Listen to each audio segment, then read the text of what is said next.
Hello, my name is Nicholas. And my name's Fletcher, and welcome back to the thesatyapodcast. Today, Nick and I are going to talk about a few things, which I'm not really sure what we're going to talk about. I think you're really leading the conversation on this one, and I'm throwing a commentary where I feel it's relevant. So, how you going? Good, mate. I just thought it's an important topic is the subject of death and dying. Mm-hmm. I think it's important. I started writing a book last year for terminally ill kids. Yep. Because I think in the West, especially when I was growing up as a kid, I had so many questions about dying, and the fact that they never got answered was what brought fear in me. And I think we just, we're living in a culture now that is so cut off from dying that we abuse our health, we don't live, and we just, when people die, they might be morbidly obese, depressed, anxious, and then it's a shock when they die. Yeah. And we live like it's never going to happen. When it happens, it's a shock. Mm. And it's just this really, what I've observed is this real weird, and I believe it's intentional, but this weird setup where we don't talk about death. If we do, it's a morbid conversation. We act like it's never going to happen. I mean,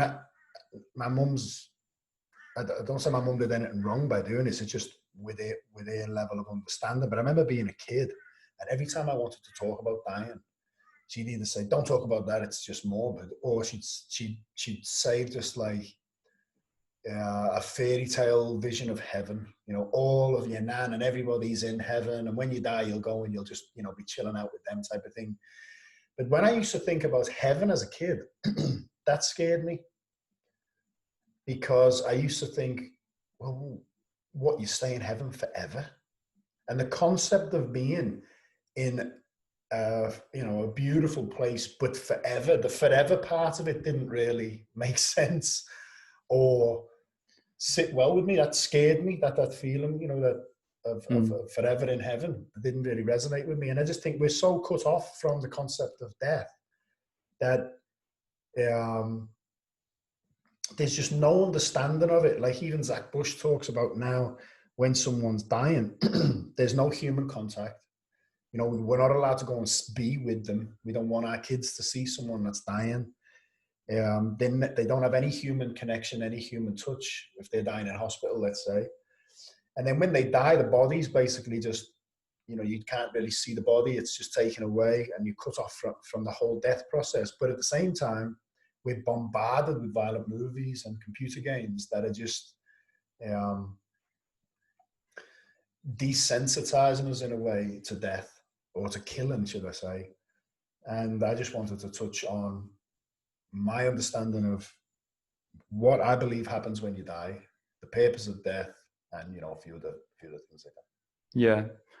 I think death, there's kind of, from my perspective, there's two sort of takes on death, isn't there? There's, as you said, let's not talk about that. Let's ignore it. Let's be ignorant. And of course, it's the one thing we all have to face. Or it's, oh, it'll be fine. Like whatever will be, we'll just let go. And I think that it's neither, in my opinion. And I also think that it can be and should be the most beautiful part of our life, of our journey here, because it's a transitional part, as I'm sure you'll touch on later. But yeah, I remember I've seen all my grandparents in a state of death, in terms of, I've seen all of them, bar one who's still living, love your nan, dying. And I remember particularly my dad's dad. We walked into palliative care, and I think I don't know how old I was. Maybe I was 17 or 18. And I remember walking in and seeing him, and he looked terrified. You told me that. Yeah, utterly terrified. And the elements are starting to leave his body, meaning certain functions, certain foundational elements of nature in his body were starting to leave. And yeah, that's always stuck with me in terms of a mental impression. And what it's left me feeling and thinking about death is that there's a responsibility to take responsibility for death and to choose how you die. Yeah. That's a good point, though, that you bring up, because, you know, growing up, listening to people who did die in the family or friends, everyone was always saying like, "Oh, they died in their sleep. Thank goodness for that. I hope I go in my sleep." Mm-hmm. And it wasn't until I started, you know, researching into Buddhism, and my Buddhist teacher said, that's not what a Buddhist practitioner, how they want to die, because there's no control over the death. In fact, there's actually a sleeping position in Buddhism, so that when you die, if you die while you're asleep, your soul will go in the right place, to the right place. That's you're lying on the right hand side of your body, aren't you? Yeah, you're right. You cover one nostril. Yeah. I don't know it fully, so I don't want to share it, but there is a hand position as well, and you're lying right side. Yeah, I so think your heart's elevated as in well. Taoism there's something similar as well, isn't there? And they talk about as you sleep as well, which is fascinating, because I think sleep and death are quite similar experiences, in my opinion. There's actually a correlation with how you sleep in terms of the position you're in. So I think on the left side of the body is perhaps seen as a more negative sleeping position, and the right hand side is a more benevolent sleeping position. And then there's the back, sleeping on your back and sleeping on your stomach, and they all have different relations to, I suppose, what realms you're likely to enter or what beings are likely to come in and interact with you in your sleep.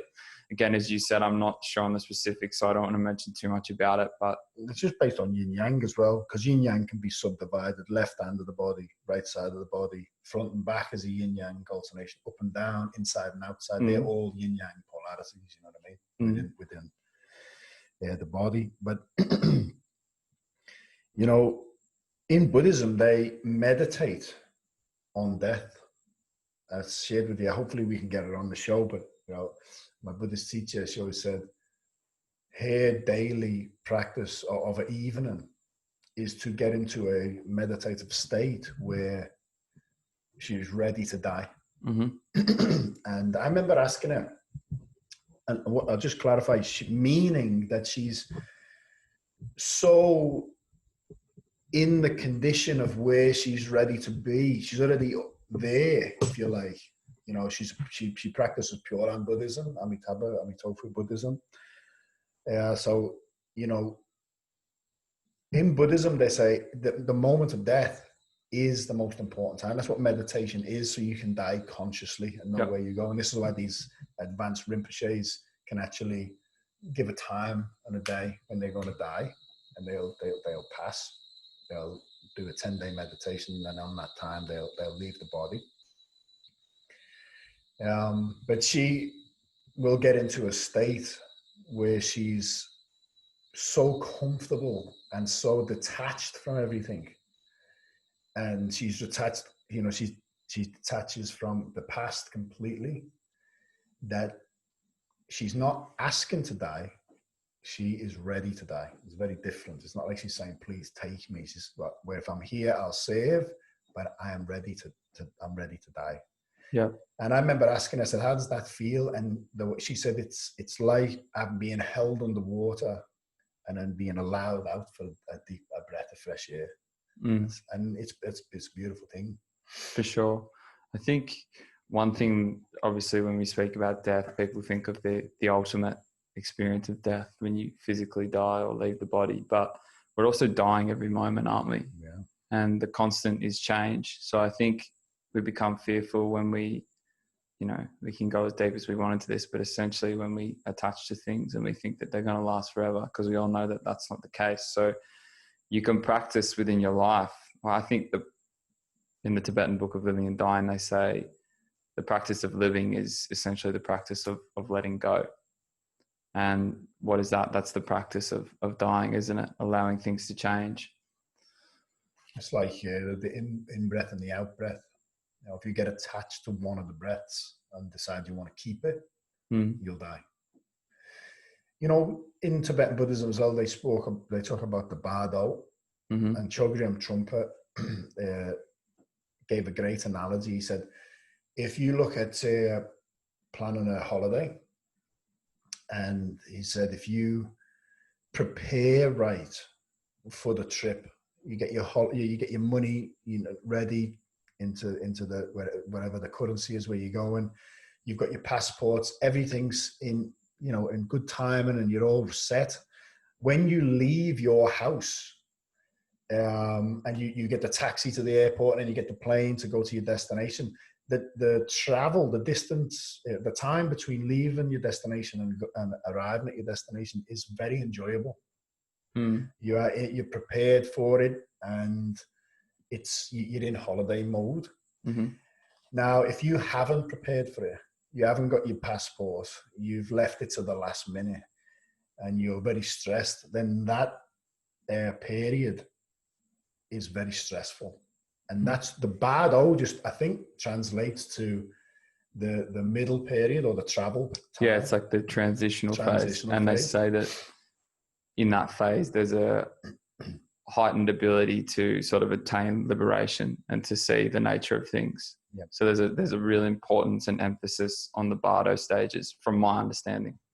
So he said, if you look at that, he also said, when you're not prepared, there's an element of fear there, and fear will attach to form.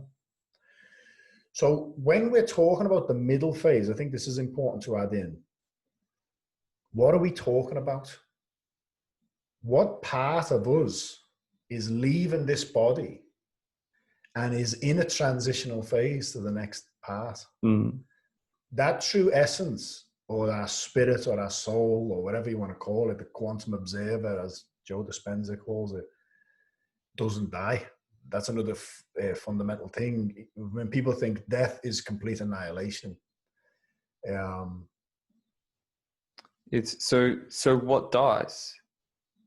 I would say that what dies is our identity, our ego, is what we attach to. It's a good point, because it's not even the body. It is to a degree, but as Eckhart Tolle says beautifully in his book, he says, if you see a dead body of an animal in a forest, if you were to look in it with a microscope, it's teeming with life. You know what I'm saying? So there's not life and death, there's life and rebirth. Yep. And this should be reflected on, because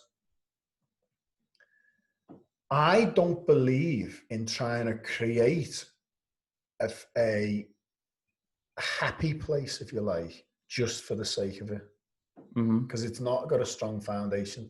I think if we look at it logically, it makes sense. Yep. Meaning that, and I repeat myself all the time, but it makes a lot of sense to me logically that there is a physical aspect to us. There is an energetic aspect that moves the physical body, but there's an intelligence that directs the energy. That intelligence, in my understanding, and from my teacher, is the spirit, is the soul. So when that leaves the body, going back to the analogy from Chogyam Trungpa, if it's afraid and it doesn't want to leave behind the world, it will cling to form, even when it's outside of the body. I heard Sadhguru say that's one of the reasons in Indian culture, they burn the body within a few days. So the soul knows that life's gone. Yeah, they have a few different practices. Like I know that the sadhus, especially in northern India, they leave the body for a period of 13 days. And I think in some traditions there as well, they bury the body, then they actually bring the body back out of the ground. There's all different. A number of different practices. But that is important. I know in Indigenous culture as well, Australian Indigenous culture, I think some tribes, they stay with the body for up to a month, and for example, it will be the significant other of whomever's died. So say a male has died, but his wife will stay with him, the body, for a month, and people will come and grieve. And So all ancient traditions, all traditions have a process. And I think what's causing us so much fear is obviously our ignorance towards what is inevitable, but also that not being able to see and experience it. So, try and go out there and try and see a dead body without killing someone, of course. Like, where are you going to see it? You can't just kind of ask to go to the morgue like old mate did in England. I won't mention his name, but Jimmy Savile. You can't just go into the morgue and say, can I have a look at some dead bodies? It's like you probably only get the chance if you know someone dying to actually see that. But you had the experience with your grandma, which you mentioned on the podcast a few times. But another nice experience I had was when I did a job. I cleaned the guy's windows, and he told me that his son died in his arms. I think 12 months earlier. He had a throat cancer, and they couldn't heal him, and he was totally fine with it. But his dad was an atheist. Yep. And his son deteriorated. In the end, I think he was like 24, and his father held him, and he basically suffocated to death in his hands. And we were crying together. And but he said to me, the experience made me question atheism because my son had left, and we still feel him now, which is an important thing. He said every time I look at his picture, I cry, but I feel him. And I know a scientific mind can say, oh, that's just, memories in the body and all the rest of it. But what he did, he said he kept the body in the house because apparently he's got a lot of like nephews, big family. And he wanted everybody to come and see his son. And I said, why did you do that? And he said, I wanted everybody to see that he's not there. Yeah. He's not there anymore. And that, he didn't say he wanted everyone to see he's dead. He wanted everyone to see that he was dead. He wanted everyone to see that he's not there anymore. He's not in that body anymore. Yeah. So, and I've been talking to my mum about this as well. I think it's in the Tibetan book of the dead or the living and dead. Living and dying, living and dying, yeah. With the analogy with the glass bottle. Yep. It's a great analogy, that. Yeah, it's awesome. Because they say, Fletcher told me in this one, they said it's a vase. A vase, if you have a glass vase, if you smash the glass vase, where does the space inside go? And they also use that analogy for explaining enlightenment. So your consciousness or your perception is within this glass vase, and what holds that up is your identity and your ego and these things that are, of course, all impermanent. And when you become enlightened, it's like smashing the vase, and your consciousness melds and back with everything that becomes one, and becomes that's unified. It's a beautiful. I got so much from that because there's so many people who have died who have had the same experience, and even astral travel. I heard a woman share, and I don't know where it was, whether I read it or I've seen a video, because I've watched a few things like this. But she said she experienced when she died, she was looking over her body, but it wasn't like she was another body looking over a body. She was a point of awareness that at the same time was with her brother in India on the other side of the world, and was experiencing what he could feel when he was crossing a busy road. She knew everything that he was going through, and she felt every one of her family members. It was like a limitless expansion of awareness, which makes perfect sense, because if you look at the space in the vase, the essence of the space is the same as the space around it. But it's confined.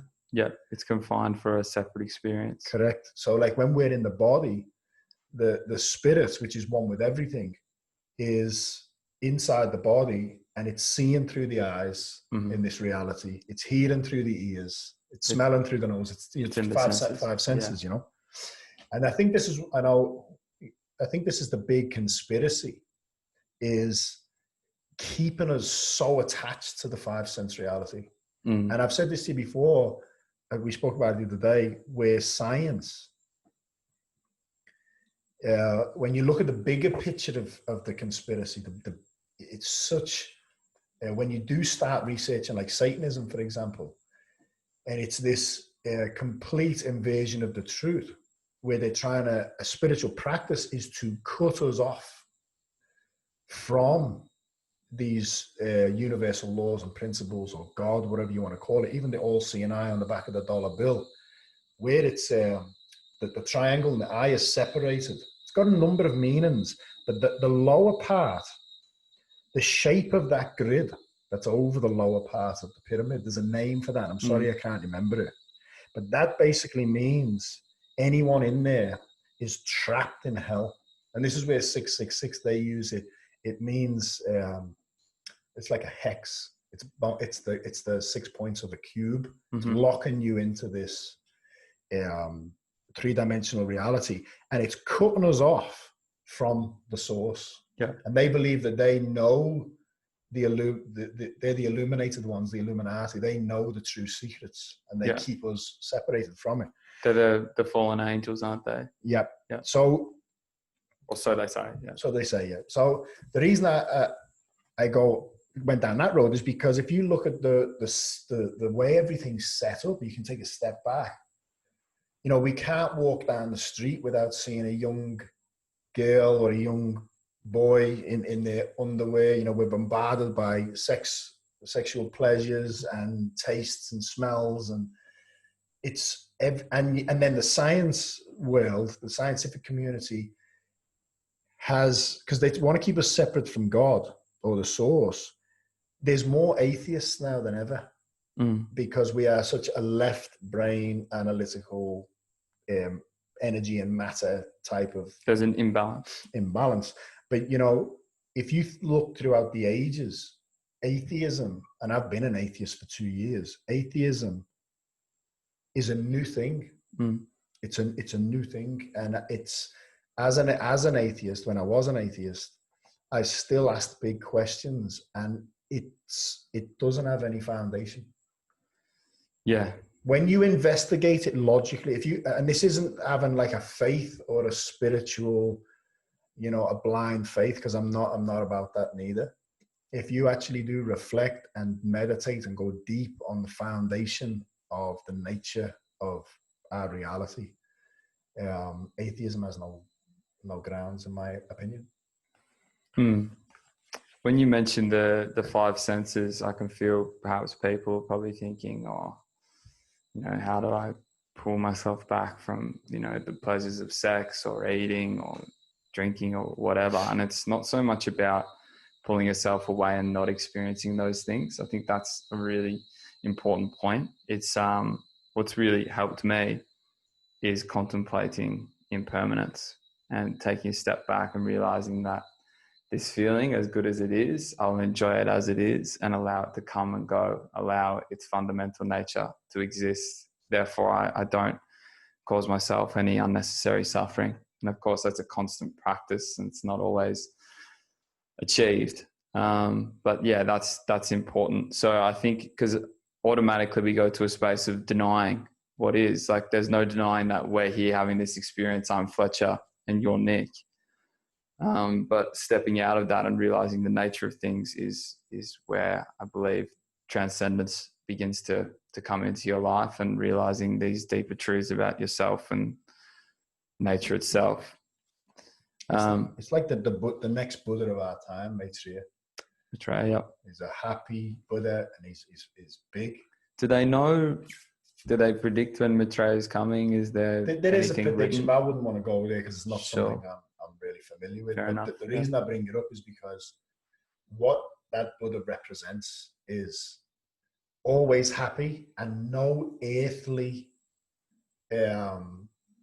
nothing earthly can disrupt his happiness. In fact, he finds it funny. Okay. He enjoys everything. Yeah. But is detached. Yeah. You put a cake in front of him. If he wants to eat it, he'll eat it and enjoy it. Yeah. But it's gone. He's let it go. He's not attached to it. He's not going to look, oh man, I love that cake. I'll go and get one of them tomorrow. None of that. It's a beautiful, just to add what you were saying, you know, it's not about trying to punish yourself and say, I'm not going to enjoy life. because that's just another attachment. That's exactly right. Cause you suffering. Enjoy what life is presenting you, but just be detached from it. Yeah. And my Buddhist teacher said the best way to practice this is if you sit in reflection and meditation, practice allowing things to come into your awareness that don't serve you, right? That are obvious. Could be a bill you can't afford to pay, for example, okay? And then practice completely detaching from it, letting it go. Because a lot of people can't even detach from what they don't like. Yeah, wow. Yeah, that's awesome practice. So first off, spend as long as it takes. It might take 10 years, it might take, a few weeks. Practice detaching from what you feel you don't like. And if you get to a point where you feel like you're at a good place with that, you then practice detaching what you do like and even what you love. Yeah. Okay. Now, don't want anyone to get misunderstood, because a lot of people have, when teaching in the past, they've asked, is detachment the same as not caring? And it's a complete opposite. You know what I mean? Not caring is more of a selfish thing. Yep. It's more like I, as a separate self, don't care about you. Detachment is just, in my understanding, it's just allowing things to be as they are, and it creates a condition of compassion and wholeness, unity. So I think it's a powerful practice, actually detaching in your meditations from things you love, like your kids. You think about how much energy we waste actually worrying about people we love. God forbid if anything, what happens if something happens to him? I wouldn't know what I'd do. You just go off. And of course that takes from your ability to actually physically care for them. Absolutely, yeah, because you're not here. Yeah, that's right.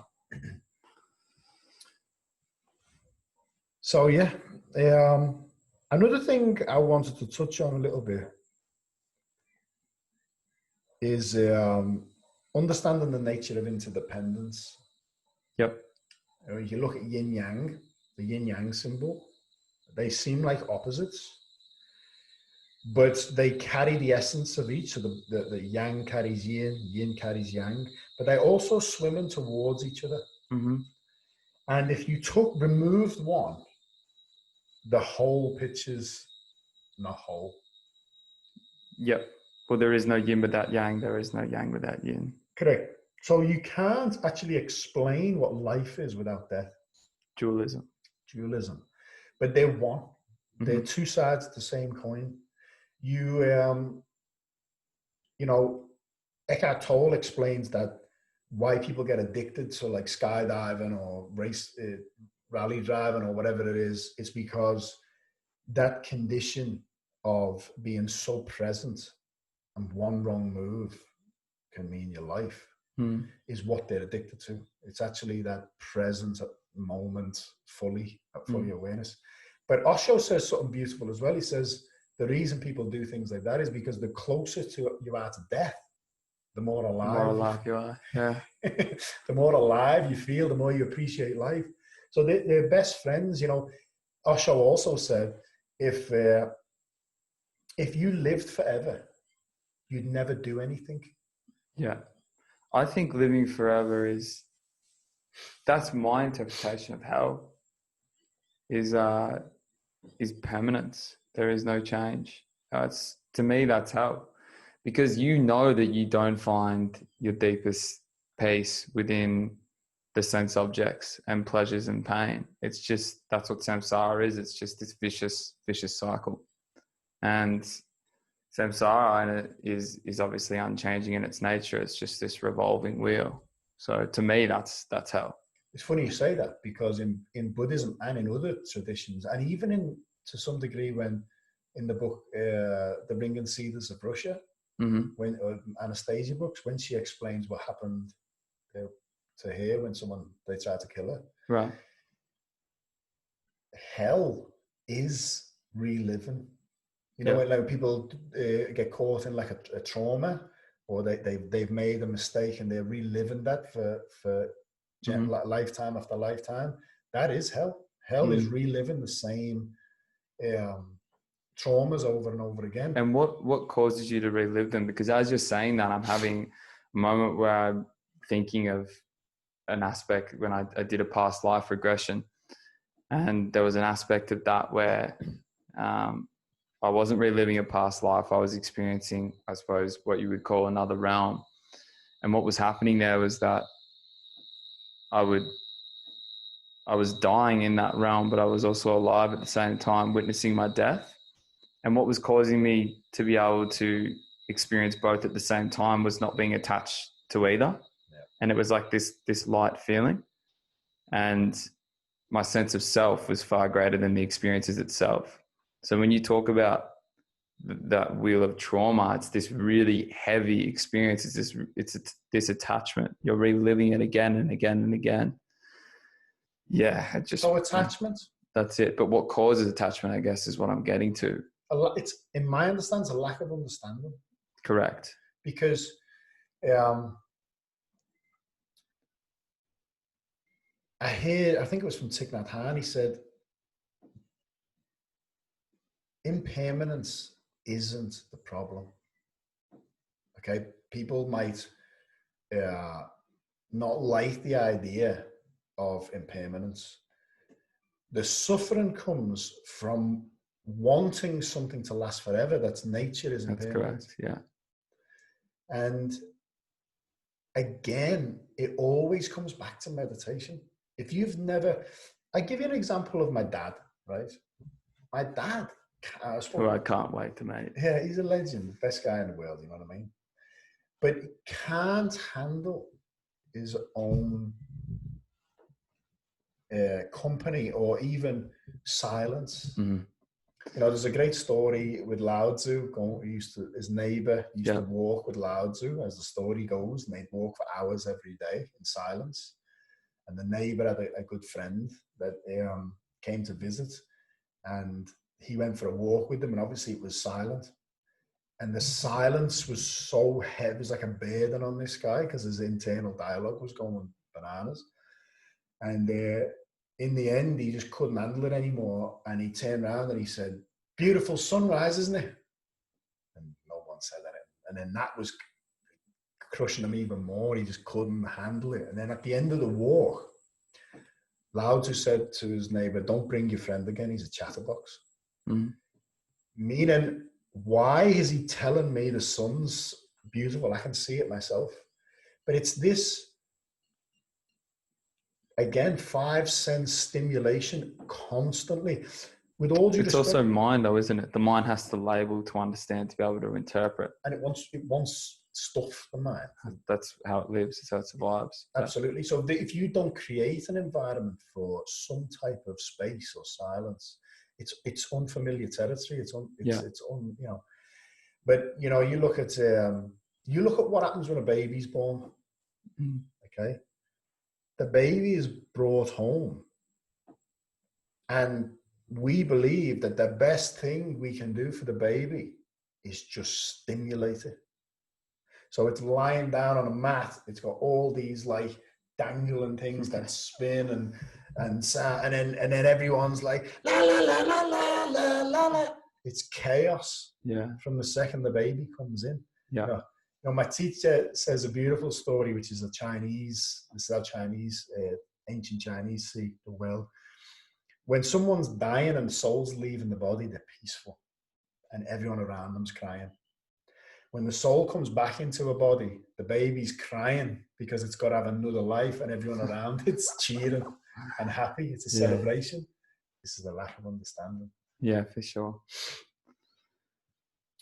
So I want to go into a little bit of, I know we've sort of touched on it, but just a little bit more on what happens when you die. Because I want this video to be shared to anybody that might be dying.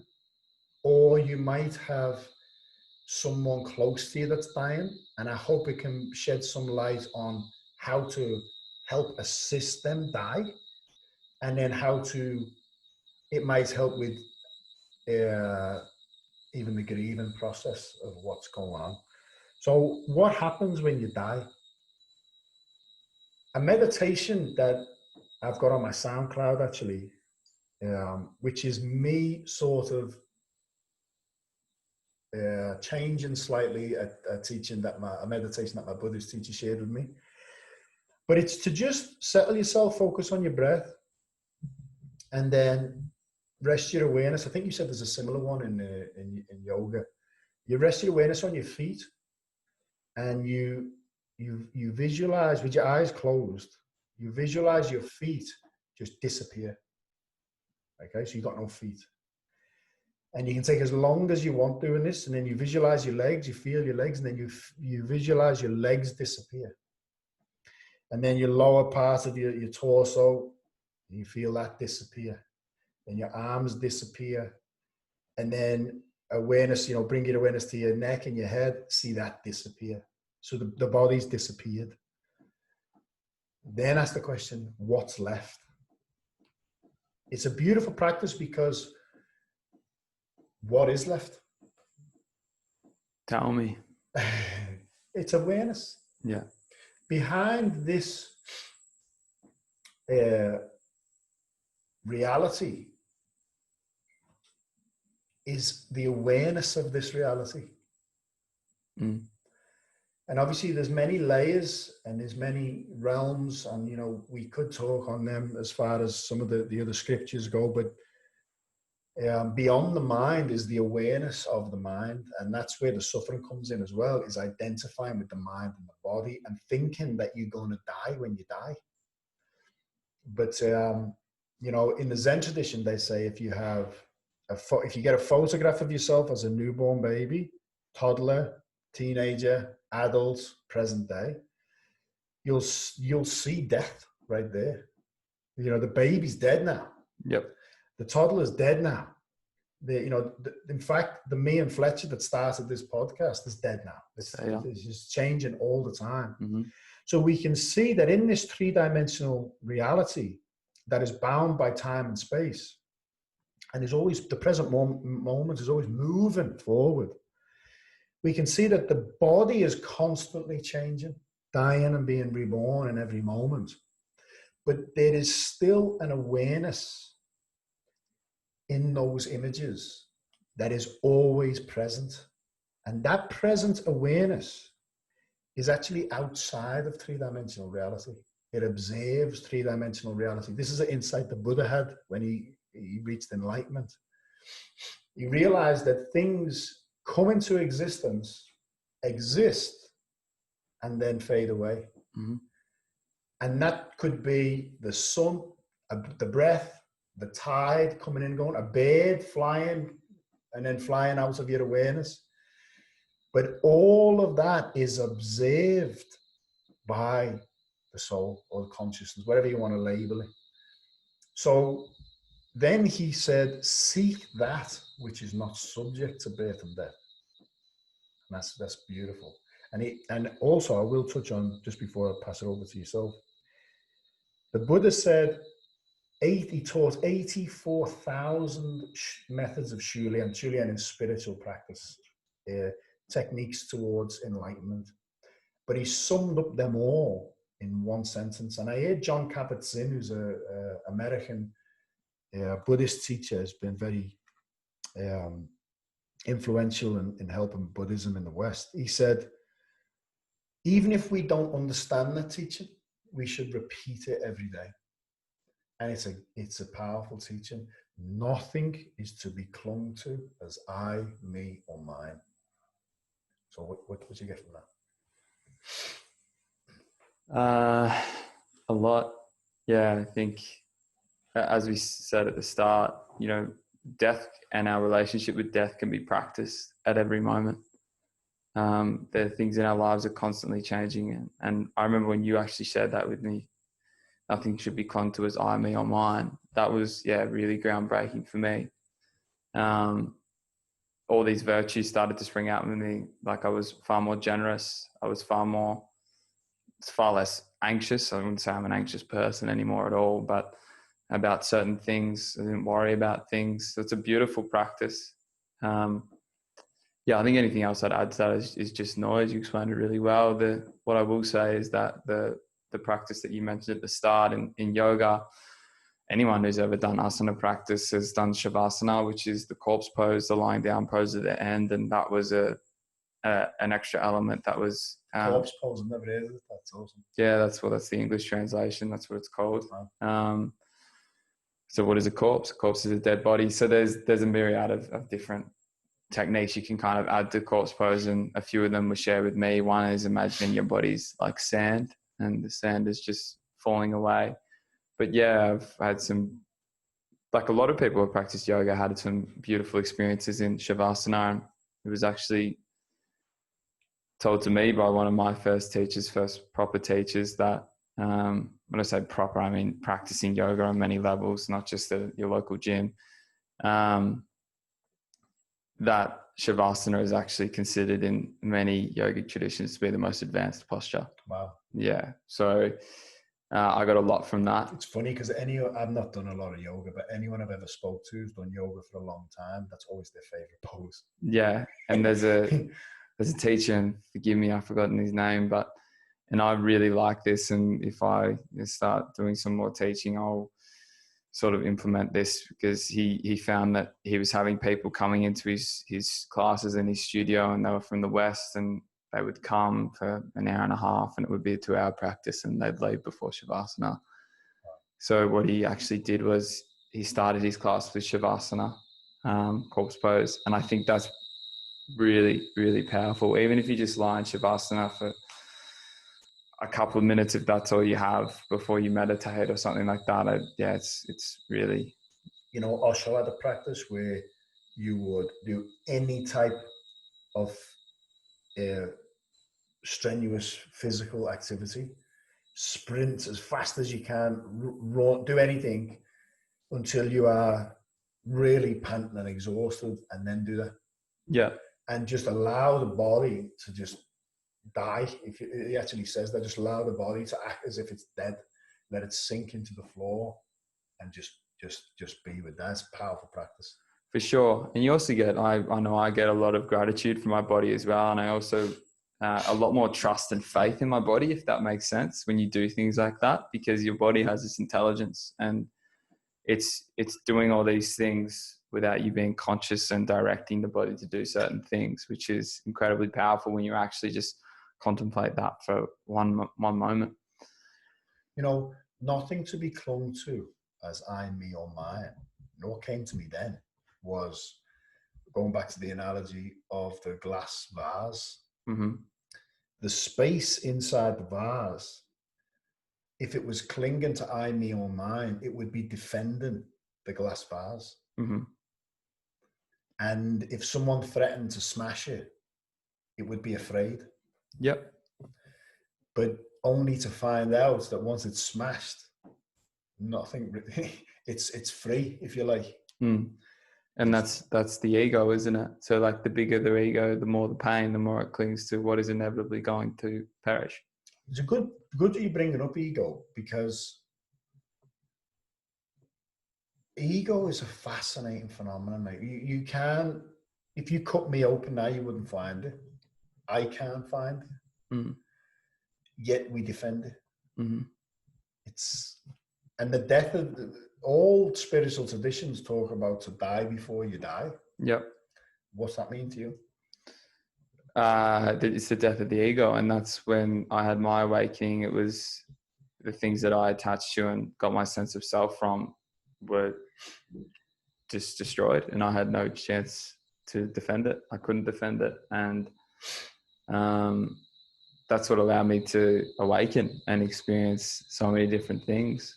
And I also got a lot of insight from that experience into how and why we have the ability for supernatural powers, and to do things like remote viewing, which is where I can be here, but I can be seeing exactly what's going on in Lebanon, in a specific place, or bear in mind, all the major countries in the world spend millions. Yep. Training remote viewers, which is fact. There's actually a book called Remote Viewing. I can't remember who it's by, but you will find it's a common book by an ex-soldier. And then how you can read people's minds. And these aren't all things that I can do, just to clarify. But I've had experiences of similar experiences, and that was... I want to correct you there, purely because we have to be careful, and I know I'm not really practicing the message. Yeah, I get you. Being careful with our words. Yeah, for sure. There are things that I can do, but they're not things that I have the ability to consciously govern at the moment. But don't you think trusting yourself's a big part? Because if I consciously want to read your mind, there's a karmic thing there, because I'm imposing that on you. Yeah. Like, I don't think that's the right thing to do. And I actually don't think that advanced masters would do that. I think that I get you, but I think, so when I was having experiences like that, right, and I could really sense people and I could feel people, and I was seeing things, and I was seeing a different layer of reality. I was only seeing it because I was ready for it. And I had all these things taken from me, that I was in such a space of humility and understanding and compassion for other people, that my sense of self was very limited. So it's like the glass vase. I wasn't attaching to the walls, and like this energy was kind of seeping out. Did you analyze everything that was happening? For sure. Like Did you find that the analyzing it pulled you away from it? No. Okay. I didn't. And that's where I think like the analyzing was actually really helpful. That's allowing me to speak about it now. I've got diaries and diaries of experiences that... Were you analyzing it as it was, or were you trying to confine it to your level of understanding, or were you keeping it open? I think both. Like, I don't think it's impossible. I'm just sharing that because, in like the Fifth Agreement, I really love how he says what the mind does is, when an experience happens, like you're drinking a glass of wine, based on what we already know, we start saying it's a bit dry or whatever, and we put it in a box. You know what I mean? We limit the experience based on our past, rather than just fully experiencing it with no mind. But I think you can still analyze what's going on, but without trying to limit it. You know what I mean? I was just asking, is that what you were doing, basically? Yeah, well, it was just happening. You know what I mean? And I was young, and still am young, and 16 is not young, bro. Yeah, and I didn't really have the framework to be able to conceptualize it and to fully analyze it. Therefore, I was just able to allow it to happen. And now I actually see that as a bit of an impediment, and dangers of theorizing. I think it's very helpful, don't get me wrong, because that's what we're doing at the moment. It does help me to a certain extent, but I think experience is, you can't explain the fundamental truth, can you? You can't explain it with words. You can't even conceptualize it. Correct, because you're limiting it then. You're limiting it. You have to limit it to put it into words. Yeah. So again, experience is really important. How do you experience? You experience through practicing. And I think letting go is the biggest thing. And I reflect on now perhaps why it's not as accessible at the moment. And that's probably because, well, it's a range of reasons, but it's also a sense of self fundamentally, and attaching to that sense of self in one way or another, consciously or subconsciously. I think it comes back all the time, whether it's about living or dying, is present moment awareness. I heard a Buddhist teacher, I don't know who it was, always saying, let it go. A lot of people who might be hearing that for the first time, and I experienced this when I used to always teach this, saying, let it go. People who might be new to meditation might feel like they're losing something and they don't like it. So she said, change it to let it be. And I love that. So if you allow everything to be, I mean, this actually is how surrender can then serve us. If you're dying, if you allow it to be as it is, and there's no resistance there, you can fully experience the death process. It's the same as if someone's dying that you don't want to die. With more understanding of what the process is, what's happening, that they're not dying, that they're just leaving the body, you might be able to even help that process. I heard the Dalai Lama share once. He said, one of the worst things you can do, and I'm going to share this, not because I want to put fear into anyone, but I think it's just so important. He said, the worst thing you can do if someone's dying is make them feel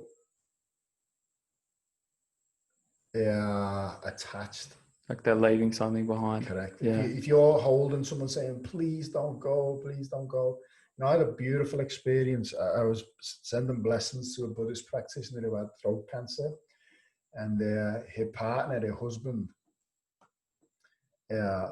was doing everything he could, but he was pretty scientifically minded. He was only a Buddhist, went to the temple because she did. And then she ended up passing away. She died. And then about a year later, I seen her husband again. And I said, and we had a good chat. And he said, you know, there was one point I was trying every medicine, every natural diet, everything I could research. Mm-hmm. And he said, she turned around to me one day and she said, you're making this so hard. Just be with me and let me go. Yeah. And such a powerful teaching. She was obviously a strong spiritual soul, but imagine we're a couple, or you're my wife, and you're trying so hard to save me. Yeah. You're not with me. Yeah. You know what I'm saying? Forcing you to remain attached. To remain attached. And the Dalai Lama said, if you're trying to get someone attached to stay somewhere they cannot stay, it affects their soul journey. You think about one, they leave in fear. They're scared of leaving something behind. They can actually be a hungry ghost. They're in limbo. Another thing is, imagine I was to put a strap around Fletcher, and every time he wanted to leave me, he's got to pull me with him. Well, attachments, energetic, emotional attachments, is like when the soul leaves the body, you're not letting them go. This is why in all cultures around the world, there is a ceremony for them going. There is a grievance, very important. Yeah, absolutely. And I think grievance and a celebration is very important. So, you know, when you look at like traditional Maoris, you know, they sing songs, they tell stories of experiences, you know, great times they had. And then when the mourning process is done, they're gone. Yeah. They can let them go. Thank you so much for the great time in this life, and you can go. So is there anything you want to add on to that?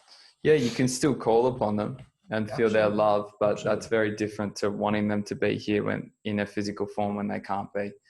And yeah, I think it's always good to reflect on, imagine if that was you and your loved ones were suffering and they were pulling you back and you wanted to help them and you were reaching out to them, but they were blinding themselves by not allowing you to go. So yeah, it's yeah. I'm going to put a little bit of responsibility on everyone here as well, is also reflect on, are you being selfish? Yeah, that's a big one. You know, are you being selfish by not letting somebody go, by saying, why me? You know, now I've had such and such die, I can cope, I can, you know what I'm saying? Yeah, it's so sad, you know, making it a story. Zach Bush talks about this, doesn't he, in one of his podcasts, and I actually link them because I think everyone I speak to. Zach Bush is a great, especially if you're somebody who likes the, you know, because he's done everything, and he's a scientist, he's been a doctor, he's worked delivering babies, well, he's a doctor, palliative care, yeah. He's got such a spiritual side to him as well. Yeah, I'm going to try and get him on the show. Yeah, why not? For sure. Yeah, he speaks about, I forget the term he coins, but he's saying we need to move, for us to consciously evolve from the macro as a collective, we actually have to move from being this our intellectual understanding of compassion and making a situation which is sad, like a death, or can be sad, like a death, and turning that into ourselves. And like, it's so sad, you know, I'm grieving, rather than just being there for the person, allowing them to fully experience what they're meant to experience. You know, if you want to cry with them, but it's their experience. It's not your experience. And don't take that from them. Don't allow your ego to rip that from them and make it about you and your family. Because it's the only chance they have in this life, really, to experience it. Yeah, that's right. And you're stealing it from them. Fundamentally, it's just being authentic as well. That doesn't mean don't be sad. It doesn't mean don't cry. But if your attention is on someone else and they're suffering and allowing them to experience that, not stopping them from experiencing that, it's a very powerful thing. Because I think fundamentally we're all here to learn lessons. And what you're doing by doing that is just stopping someone from learning that lesson. And that's not up to you. And when you look at the story I have shared with my nan, one of the biggest spiritual experiences of my life. Yeah, exactly right. What a blessing. What a blessing. You know, and you touched on suffering there. I've always, another teaching that I got from my nan dying was, I looked at her suffering and I thought, wow, suffering has a universal role. In daily life, it can push us to evolve. Or it can't. But don't get me wrong, if the ego is too strong and you move too far into a victim state, it'll push us further away. But it fundamentally will eventually. It just means you're going to suffer more. Yep. But when I observed my nan, I thought to myself, I mean, I've felt like when I was younger and I'd been on a mad weekend and I had a terrible hangover, and you felt so sick the next day, or you've got the flu and, you know, your bones are aching. You know, I often think, wow, I've felt like this for 2 days or a day. If you felt like this every day, there's got to be a point where you think, I'm ready to go. So, you know, when I watched my nan, I was looking at my nan, I thought, my nan's suffering has pushed her to the point where she's just ready. Yeah. But it saved everybody else as well, because everybody was praying for her to go. And when she died, it was a relief. And I thought, wow, suffering really has a universal role to help the process. It's a wonderful teacher. All right. So we've spoken about how to approach dying and what you can do now briefly in terms of, just to reiterate, letting go, practices of meditation. As you said, in Buddhism, is fundamentally allowing yourself to learn how to die. And if you practice death in every moment and not seeing it as death, not seeing it as a bad thing, but just seeing it as this breath is gone. It's gone. Yeah. So not labeling it, just seeing the experience, being with the experience, whatever that may be. Yeah. So we can talk about perhaps our understanding or what you think happens when the soul leaves the body. But before we do that, let's speak about maybe for someone that is dying, approaching death, what can they do to die consciously? How do you die from your understanding? From my understanding,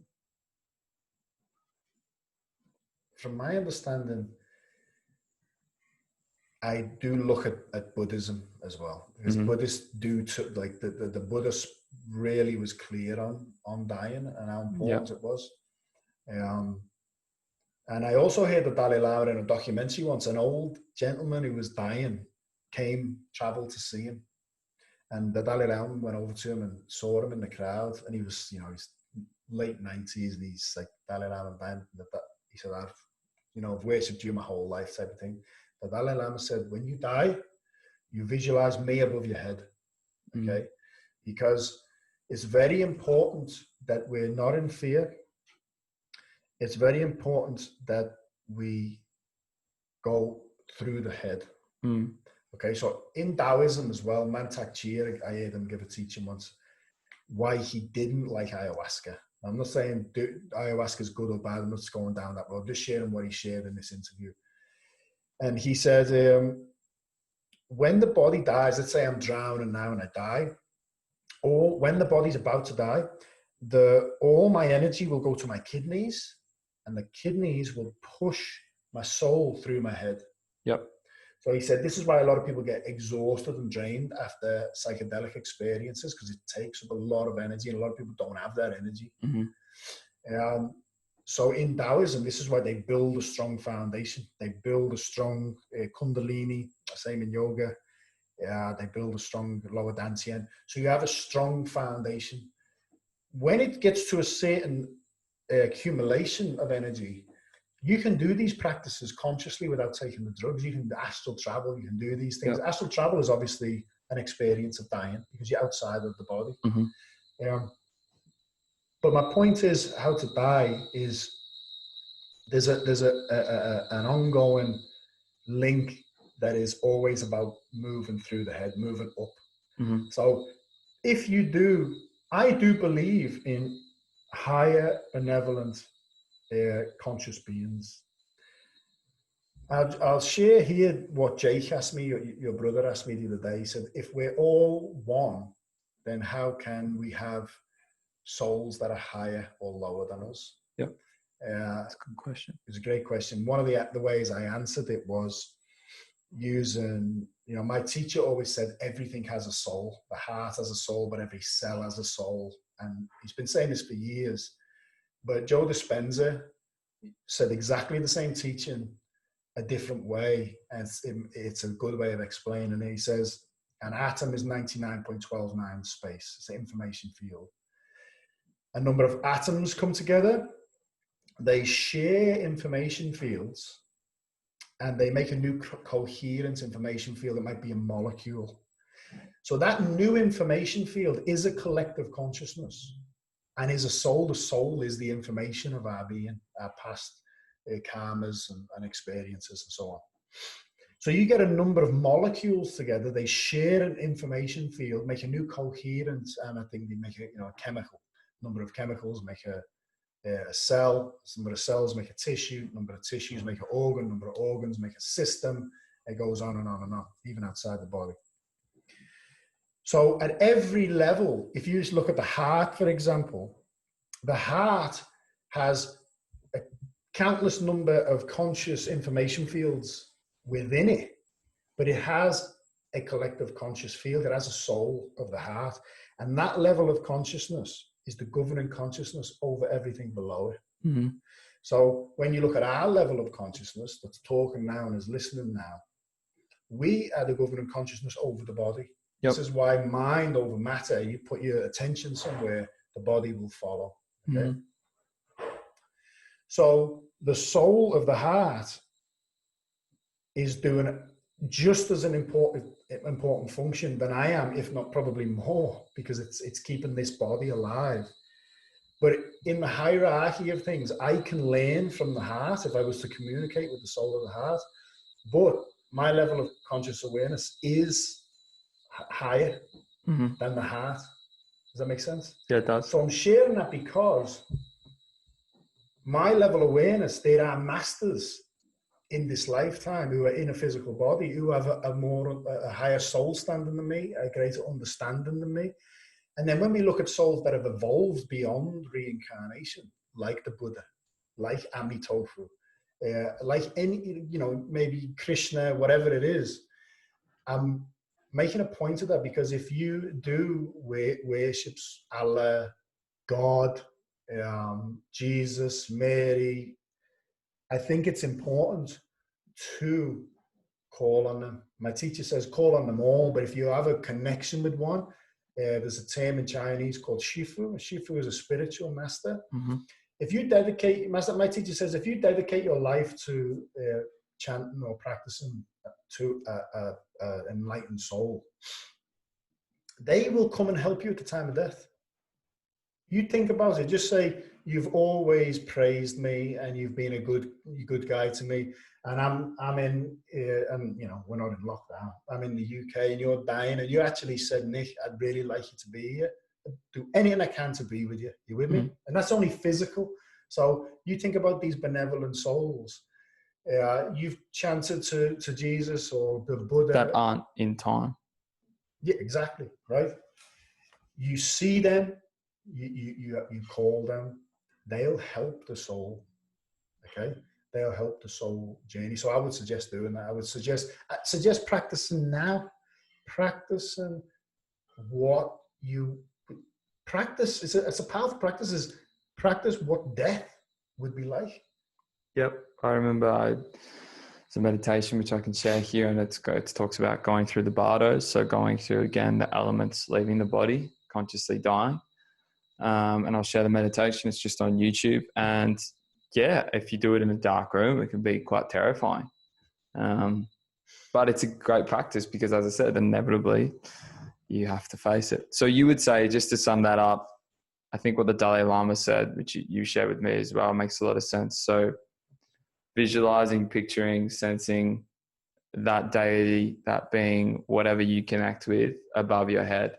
And you've also mentioned to me as well, it's if you look at the vows of Guan Yin and Amitofu, which you know better than I do, it's also allowing them to fulfill their vow as well, which is the vow of the Pure Land.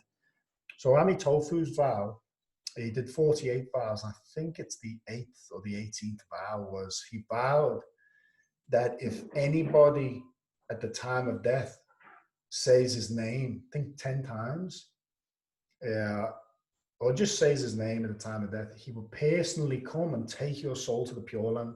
Yeah. Because he has so much virtue that even if you have a lot of karma with you, if you're calling, you see, my Buddhist teacher put it like this. He said that the Buddha, Amitofu, don't think of Amitofu as a being. It's infinite being, ancient Buddha, okay? Huge. The Buddha said there's more galaxies in his soul than there are grains of sand on the Ganges. In the Ganges, okay, it's like, to Buddhists, it's God. It's like God, how we would see God. So, his virtue, his compassion, his vow. If you call his name, why is it important? You don't just go to the Pure Land and reside there forever and it's all good. You have, typically, I think they say 49 days is important before you actually reincarnate again. My teacher says the longer you can stay in between reincarnation, the better. Okay? Why is that? Because the soul is learning.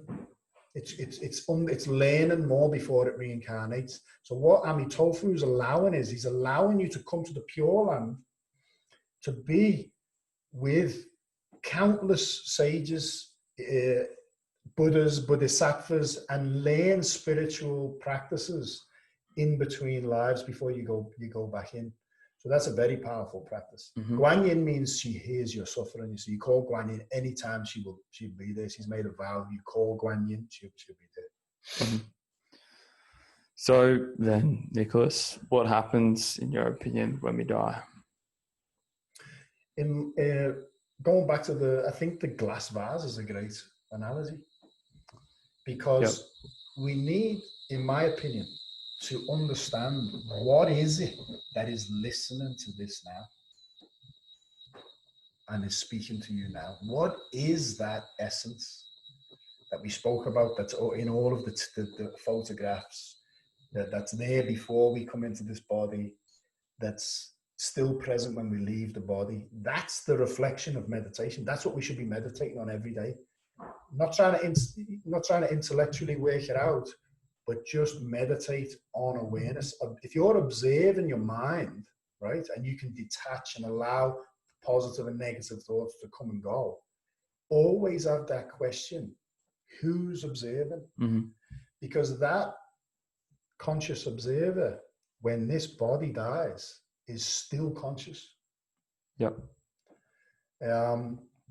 So to answer your question, I would say if you create a visualization, great.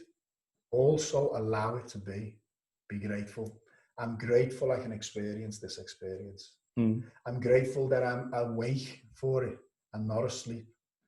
If you go in your sleep, it's all good. Every time you go to bed, okay?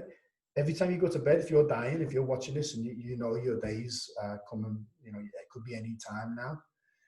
Every time you go to bed, call any of your spiritual fathers and mothers.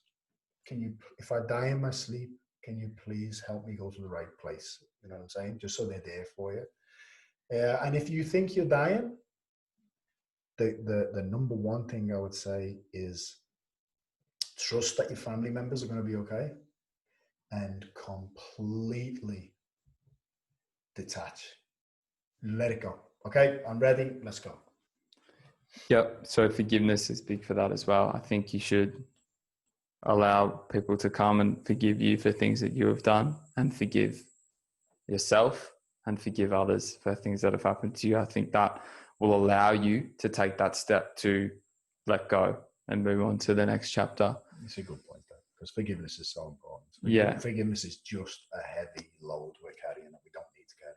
And it is very easy to forgive when you're in such a vulnerable state, when you're in the most vulnerable state. You're getting pushed to surrender. That's it. Yeah, it's your only choice. So by forgiving, again, I haven't experienced this in this life in that intensity, but I think by allowing yourself to forgive, you'll be able to feel the fullness of the experience of death. So some people would say, okay, nothing happens when you die, it's just black. Some people would say you exist here, some in a different form. Some people would say you go to another realm. Some people would say that a myriad of things. And I think the Buddhist cosmology really helped me understand, or it mythicized, if that is a word, it showed the mythology of what the Buddhists believe in the Ajahn tradition. Is that correct? I think, yeah, anyway. But they speak about the different realms. And one of the insights I got, one of many, was, that what can keep you attached or send you into lower realms, or the hellish realms, and how they exist, and how you can move up to different realms and how those realms exist. So there's actually heavenly realms that they speak of that are still sense perception realms. So inevitably they will also expire, but you may experience pleasures far beyond the pleasures in this realm, and they may last for eons and eons and eons until you have to come back and reincarnate. But then there's the Buddha, isn't he, that stepped out of all and became, and saw the true nature of all things.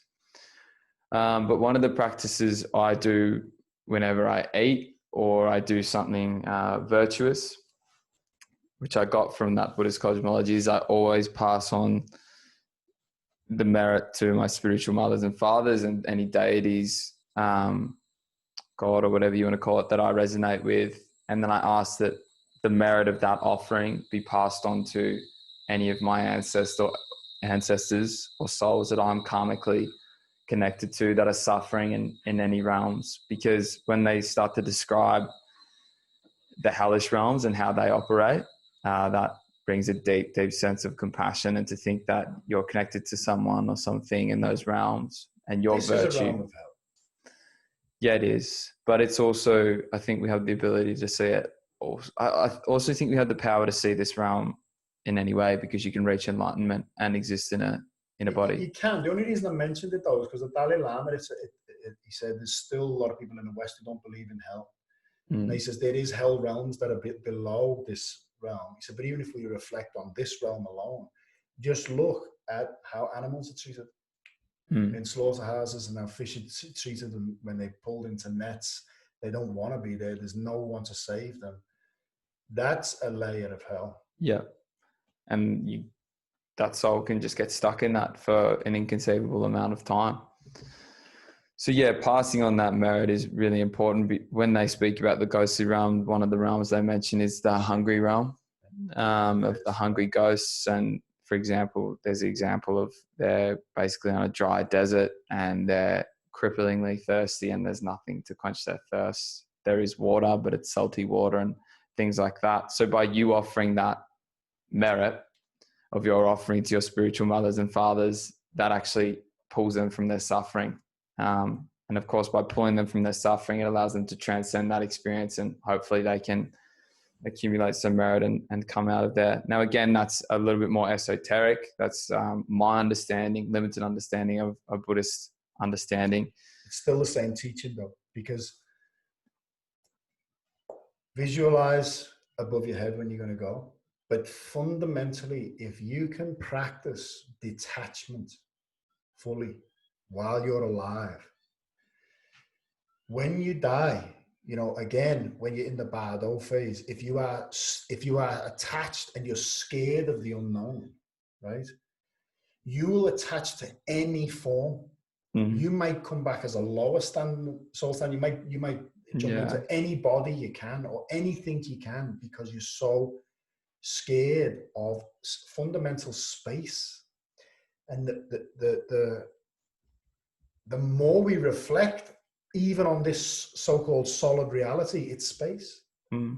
So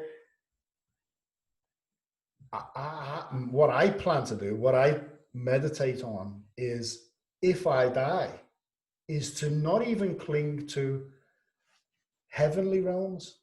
Because even, and I don't want to confuse people here, but even in samsara, which is the karmic cycle of rebirth, there's this layer, but even in the layers above us, you can still have like demigods that may have accumulated a lot of virtue in past lifetimes to get them there, but they still lack wisdom. So they, in a way, they're still creating negative karma there. Yeah, that's right. Back in a lower realm and suffer. Is to be completely detached is to jump out of samsara. My teacher says yin yang gui shan, is it? There's a line in the Tao Te text, and it basically means jump out of yin yang. Yin yang is like a prison. You are governed by laws. They stop you doing everything. You're so limited in the yin yang world. But the spiritual world still falls under yin yang laws. It's only when you reach, the Buddha called it nirvana. In Taoism, it's called the Tao, which is, if you look at the yin yang sign with the yin and the yang swimming towards each other, if you took them both out, the circle is the Tao. It's what allows everything to be. My point is, if you can get used to being detached and fundamentally get used to space in your daily life, then when you die, you won't be pulled here or there. You'll allow the experience to be, and you'll be detached outside the body. By giving up all things, you truly experience all things. And by giving up is by allowing it to be as it is. Correct. Allow it to be as it is. And it blesses everything. You might have someone who you deeply love who's dying. And this is the same teaching as if you're lying there dying. It's allowing it to be as it is. If you feel you need to forgive, forgive. If you feel like someone's hurt you and you've carried it to your deathbed, let it go there and then. If you feel like you need to ask for forgiveness, ask for it in your heart, and then just allow it to be. All right. I will share one story because this can be short if you want, but my mum told me a story the other day when I was sharing about how important it is to not have someone feel like they have to stay. And she shared a story of a friend of ours. Their mum was dying, and 3 of her kids were always by her side for, I think, 5 weeks. They never left her side. And this one time, I think one was at work, one went to shops, and one went to the bathroom, and she was on her own for like 5 minutes. In that 5 minutes, she died. So you reflect on that. It's a powerful story. You know, you're hanging on for the right time, and then you go in. But we have this idea in the West that I can't let someone die on their own. And I understand that, because people who feel like they're dying on their own are in the same boat. It's a lack of understanding. You know what I mean? When you look at sages, but what is it lacking understanding of? I would say the self. The self and the nature of things. That's because it. You look at sages that separate themselves from humanity. They're going into nature to become whole. There's stories of sages that when they know they're going to die, they want to get as far away from people as they can, so they're not contaminated with the collective greed, ego of humanity. They want to be in nature so they can just die in nature. We're not separate from nature. The whole concept of ego, like the glass vase, nothing is to be attached to as I, me, or mine. That I, me, or mine is what causes suffering and sickness on a cellular level, on an individual level, on a mind level, on a collective level. So a lack of understanding in yet the true nature of who you are and why and where you are, why you're here and where you are. Yeah. And that's the most beautiful thing, isn't it? Because you have everything you need. You're given everything you need to realize what you need to realize. So you don't have to look too far outside. You don't have to look outside at all. The more you go within, the more you meditate. You know, if you truly get to know who you are, and I'll rephrase that, because I don't know if we can ever truly know who we are and what it is, you know. But if you can be comfortable with the fact that this is you, the essence of you is observing an experience, and that fundamentally everything is, and beyond this physical world of what seems to be a tree and separate, there is a layer beyond that where we're all deeply connected. We're connected on a physical level as well. Don't get me wrong. If you, you know, as I said, we breathe out what the trees breathe in, and so on. We eat the plants. Everything's interconnected physically.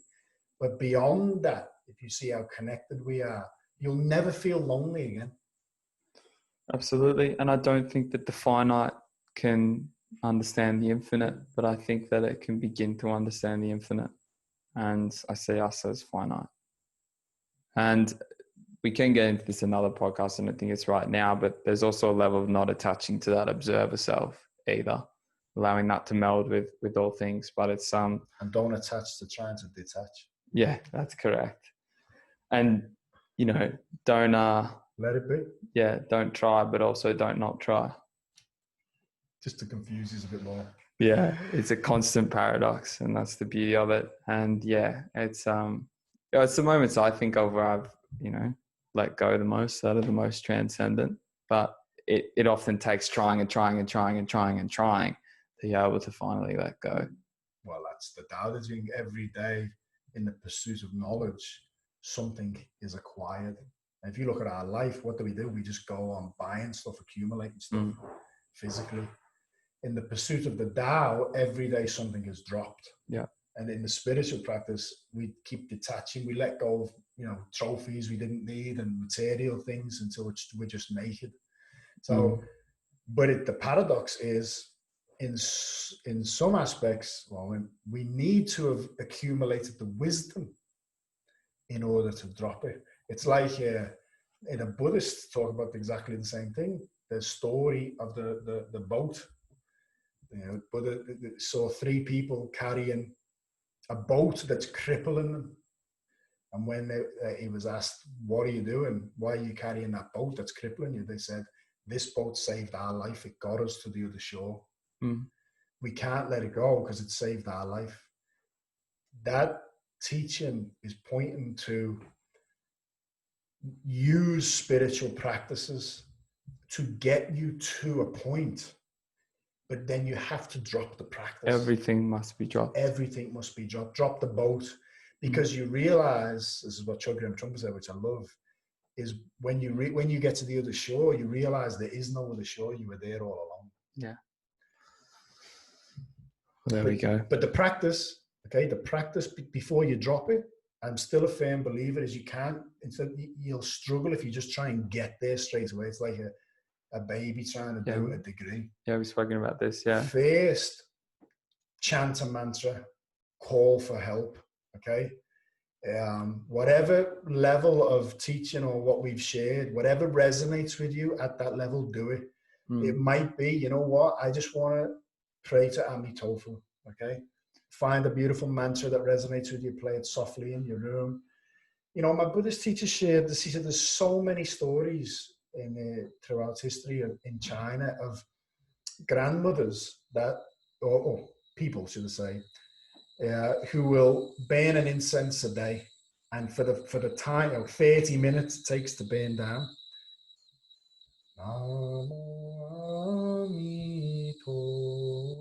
Just pray to Amito for 30 minutes. That's it. My Buddhist teacher said, when their grandmothers, even off doing that simple practice every day, they've accumulated the spiritual ability to know exactly when they're going to die. They'll literally put on their best clothes, say goodbye to everyone, and they'll die. Yeah, When wow. they know they're going to die off something as simple as that practice. So it might be that at this level in this life, I'm going to just devote my life to a Buddha, or, you know, whatever you want it to be, to God. Yep. Or it might just be devoting to knowing yourself. So it might just be learning to sit silently without distractions, pratyahara, withdrawing from the five senses. And a beautiful starting point for that could just be mindfulness meditation. I think that's probably the most common one. It's what I use. It's what I still come back to all the time. And yeah, I think it's an awesome one, because I think there can be, for me, there can be a little bit of interference of me wanting something when I'm chanting, which is fine. But I find that when I'm in a state of wanting nothing, I'm able to see deeper into the nature of things, which benefits me greatly. But I practice both. But I feel like that's... you brought that up, though, because my teacher often says, he goes, and the way I understand it is, like I said before, Amitofu is got the virtue, can heal us, but can interfere karmically. Therefore, we can ask Amitofu to heal us and then pray to him, right? But what I like to do is, I don't ask for anything.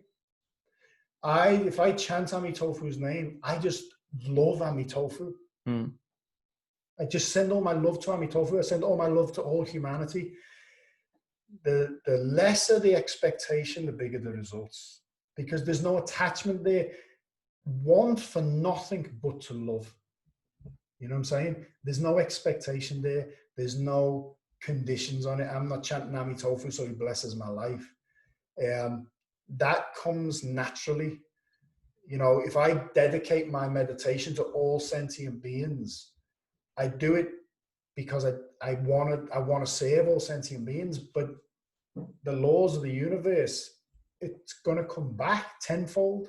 Sometimes I actually say, any virtue that comes back, I share with all sentient beings. You know what I mean? Yeah. So I'm glad that you said that, because if you are chanting to Jesus or whatever, you know, I often think about my spiritual teacher in a physical life. I don't want nothing from my teacher. And when I die, I don't necessarily want him to save me. I just would like him to be with me. You know what I mean? And that's okay. That's okay, because he's an advanced soul. I'm not even just the fact of what he's done for me and my love for him. That's enough. You know what I mean? So. But what's learning and being able to sit with myself peacefully, well, in a sense of stillness, has enabled me to see and understand, you know, deeper levels of myself, which inevitably has allowed me to understand deeper levels of others. And therefore, as I said, it's walking before you can run. But your baby step may be chanting the mantra, like Nick is saying. But for me, it's been... Yeah, that's correct. But for me, it's been starting off that way and then incorporating these things as I've understood them more.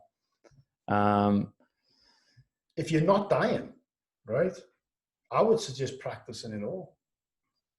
Yeah, practice whatever we've said here that you want to practice, go for it. Whatever feels right. I mean, if you're going to practice with a mantra, I would suggest finding a mantra. And again, we might have shared this, but my Buddhist teacher said, if you hear a mantra and it gives you the same feeling as when you're with a loved one, like a grandfather or an uncle or your mum or your dad, when you feel really safe and you're really happy.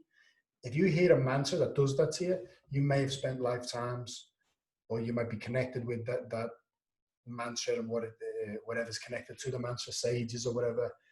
So go with that. But practice chanting for at least an hour a day in meditation for at least 3 months. Yeah, for sure. Because I think people get frustrated with the idea of, I've chanted it for 5 minutes and I don't feel anything. Yeah, you're expecting, you see. Yeah, exactly. But I am mindful of most people today can't sit for a minute.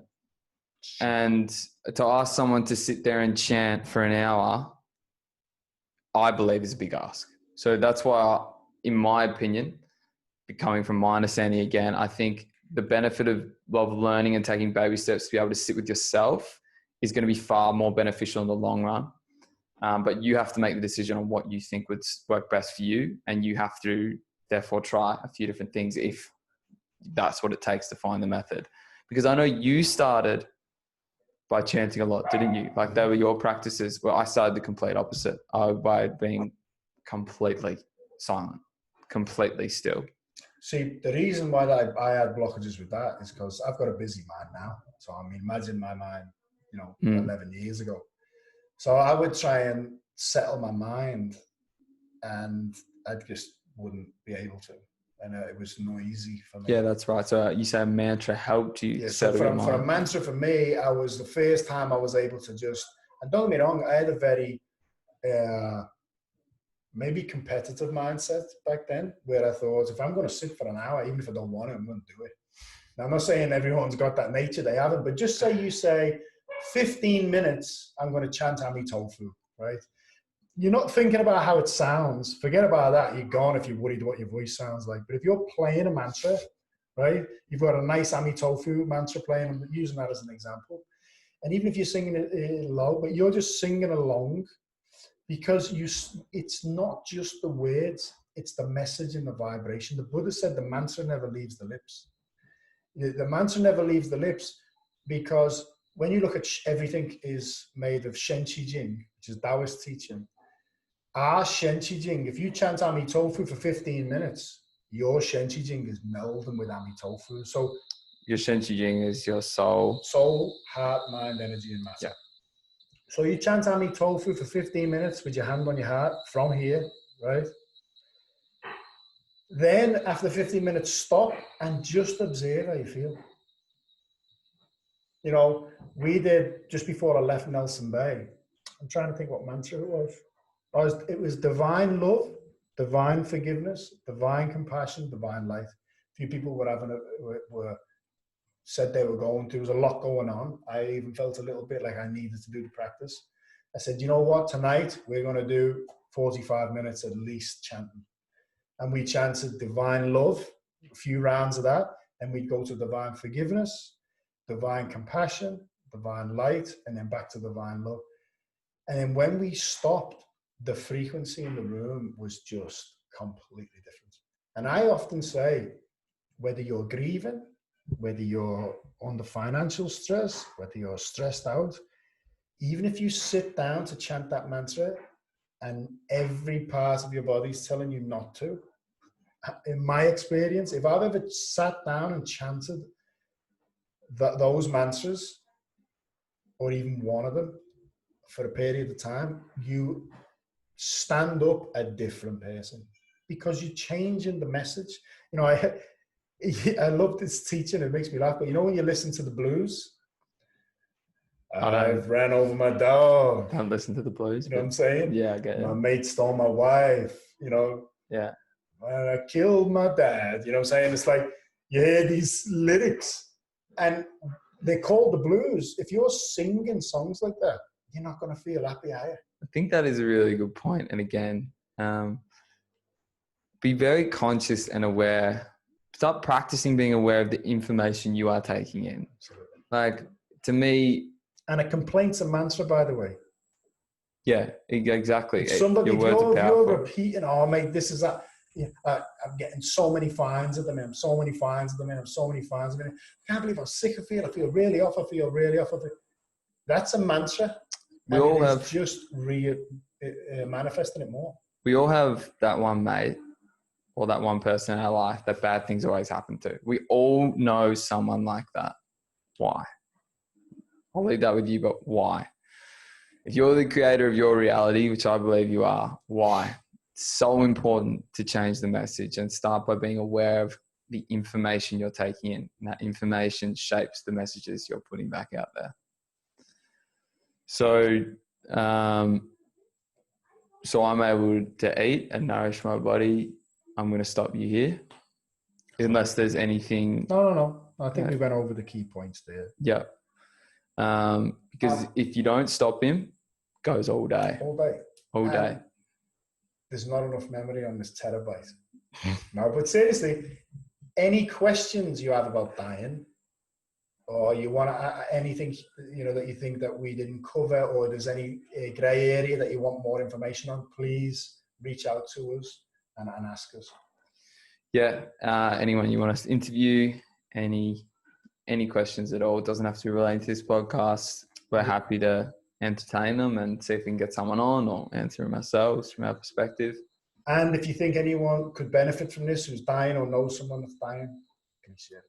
Yep, and I think we mentioned a few books in there. The Tibetan Book of Living and Die by Songyol Rinpoche is one of them. The Future is Open, Chogyam Trungpa. The Tibetan Book of Living and Dying is very easy. Oh, I don't want to say that, but perhaps less intense. That's not right at all. See what you go with. But that's a really famous one. So you definitely be able to find copies of that wherever you go. I believe The New Earth is a classic for understanding the ego. Eckhart Tolle. Yeah, Eckhart Tolle, New Earth is a breakdown of what the ego is. Yep. The Power of Now. I read that before in New Earth, and I'm grateful that I did. You can read them whichever way you want. It doesn't matter. Anything else that comes to mind on the subject? No. All right. Sweet. We will leave it there then. Thanks for joining us. See you next time. Bye-bye.